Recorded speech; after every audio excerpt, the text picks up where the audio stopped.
Hi, I'm Bruce, and in this lesson we're going to learn how to install WordPress using SSH.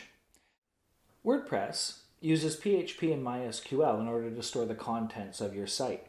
PHP is a programming language that allows interaction with a database, specifically MySQL. It's a popular choice amongst programmers, although it's not without its detractors. MySQL is a relational database which uses tables that we can link together or create relationships between using a structured query language, the SQL in MySQL, and it's similar to Microsoft SQL and Oracle, for example. So WordPress requires two main elements. One is all the WordPress files and folders, and two is the MySQL database to which we can connect. So if you watched the optional lesson, you saw how to set up a database using SSH commands.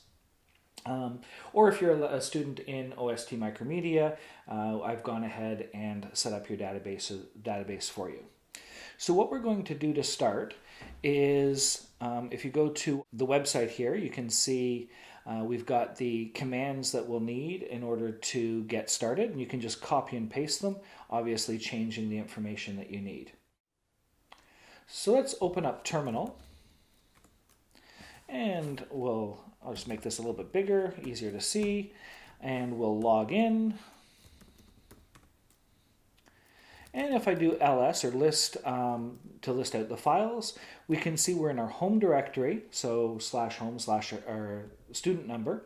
And you can see our web1 folder. We know it's a folder because it begins with a D here for directory. And our web2 folder that we created as well. So what we're going to do is we're going to go and get the latest WordPress files from wordpress.org.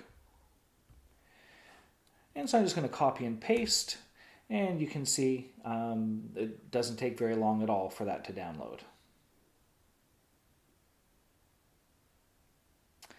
And now what we're going to do is extract or unzip that tarball or that zip file. And now if we do list out the files, we can see it's added a folder called WordPress. And if we change directory to go into that folder, we can see, once we list it out obviously, we can see that there are a number of files, including the index file, which is where it'll get us started. There's a WordPress admin folder that is the area where we can log in and make changes to our site. There's a WordPress content folder, which is where all our content will get uploaded, themes, plugins, things like that, as well as a WordPress includes folder that has all the files that are needed in order to run WordPress. So now if we go back to our site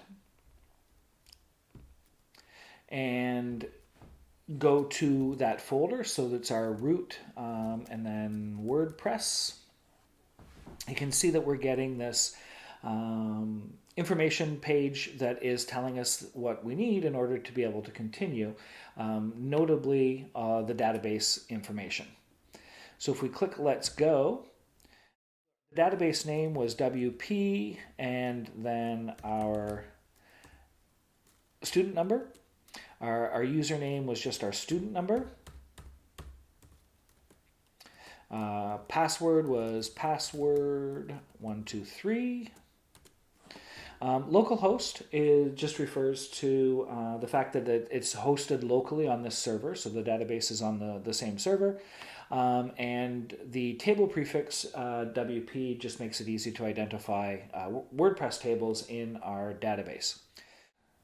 And we're good. So you can see, so I've copied this text here, but you can see that it's giving me an error that it can't write to the WP config file. So what we're going to do, we're going to browse to the remote, and we can see the WordPress folder, and we'll click on that, And we'll scroll down to where we can see the WP config sample file. We'll click on that and then click download.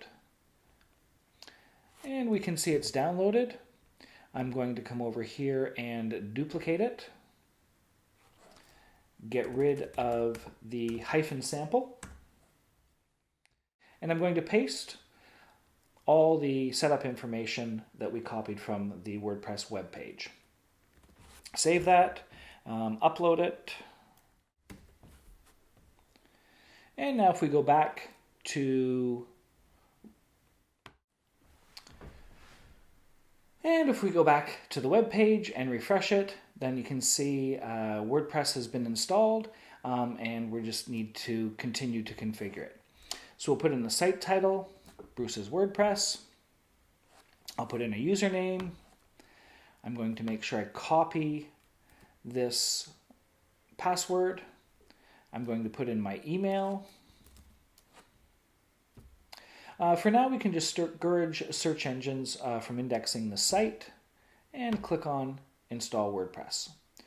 Once WordPress is installed, we can click on Login to log in.